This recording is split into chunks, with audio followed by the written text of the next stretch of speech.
We're all spending money on things we don't really need to. So today, we're going to look at some of those super common expenses that feel almost mandatory, but are actually surprisingly easy to cut right out of your budget. But let's be real for a second. How many of our daily purchases are actual conscious choices versus just plain old habit? I'm talking about those expenses that happen on autopilot, right?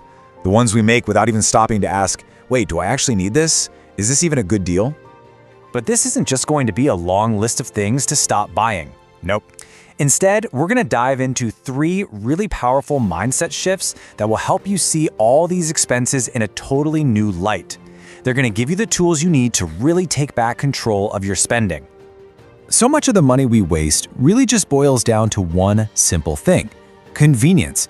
We are constantly paying this huge premium for it. It's basically a tax. A tax on clever marketing, or maybe a tax on just not questioning stuff we've always done. Okay, so our very first mindset shift is a big one.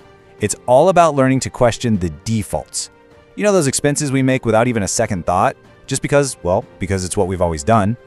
Let me tell you, companies are absolute masters at this. They're so good at creating this sense of urgency, suggesting how often we need their products, when the reality is usually pretty different. And it all starts in a place you might not expect: your own kitchen. And what's so wild here is the implication of this. Get this, those sell-by dates, a lot of the time, they're not some hard and fast rule. They're basically just a suggestion from the food company. And guess what? It's designed to get you to buy more, faster. For so many foods, if you just store them properly, you can almost double that date, saving you from literally throwing perfectly good food and your money straight into the trash. And this right here is a perfect example of what I call the unlimited trap. The promise of an unlimited pass feels like such a great deal, right? But Holly, who's the managing editor over at the Financial Diet, she actually did the math. She was paying for this $120 pass thinking she was saving money, but when she looked at her travel, she was only using about $75 worth. By switching to just pay per ride, she instantly saved $45 a month. So how many of us are falling for that same kind of unlimited deal that we're not really using to the max? I mean, this is the convenience tax at its absolute peak, right? Think about it. Every single time you buy something pre-sliced or pre-portioned or individually wrapped, you are paying extra just for a company to do a few seconds of work for you. Buying the whole block of cheese or the big bag of snacks is almost always cheaper, it usually tastes better, and hey, it creates way less plastic waste. It's a win-win-win. Okay, our second mindset shift is all about moving from being a consumer all the time to being a creator and a reuser. And honestly, it's not just about saving a shocking amount of money, which you will, it's also super empowered. So the whole point is right here on this slide. I mean, just look at these numbers. It's kind of crazy.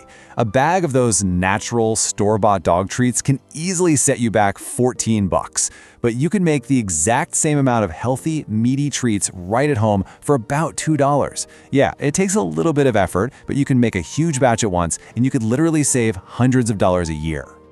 And this isn't just for pets. The whole beauty industry, the cleaning industry, they're built on selling us these overpriced products filled with chemicals we don't need. But as you can see, a fantastic body scrub is just 2 simple ingredients you probably already have in your kitchen. It's just proof that you do not need to pay a premium for things that actually work. Okay, take a quick look at this list. See anything familiar? K-cups, Swiffer pads, disposable razors, all of these things are designed to be used once and then thrown away.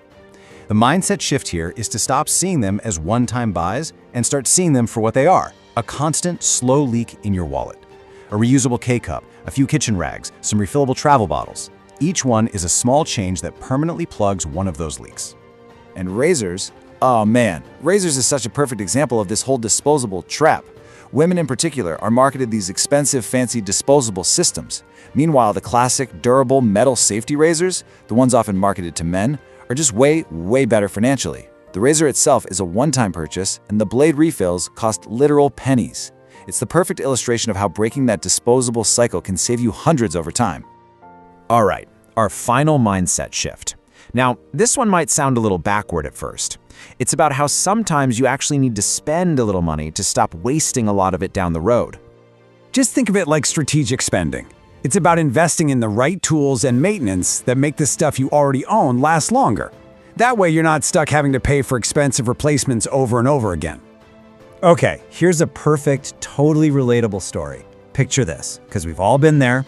You're making dinner, maybe some pesto pasta, and splat! A big old green smudge lands right on your favorite white shirt. And you get that sinking feeling, right? That thought that it's just ruined. And right there, that's the magic of prevention. You could just give up and accept that you need to buy a new $30 shirt. Or you could have a simple $3 bleach pen ready to go in a drawer. Bam, shirt saved. A tiny bit of planning ahead just completely changed the financial outcome. And you can apply this logic all over your house, especially in the kitchen. I mean, why have one set of dishes for the oven, another for the freezer, and then a whole separate pile of Tupperware for leftovers? One good, versatile set of glass containers can do all of those things, which prevents you from buying a bunch of single-purpose items that just end up as clutter. And that clutter brings us to a really interesting final point about prevention: preventing wasted space. Think about it. Whether you rent or you own, you are paying for every single square foot of your home. It has a real dollar value. So that junk drawer, that messy closet, that room you never go into, that is physical space you are paying money for every single month just to store things you don't even use. So at the end of the day, the real point here isn't to just give you a checklist of things to stop buying. It's way bigger than that.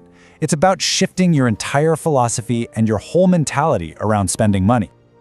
These are the 3 pillars, right here.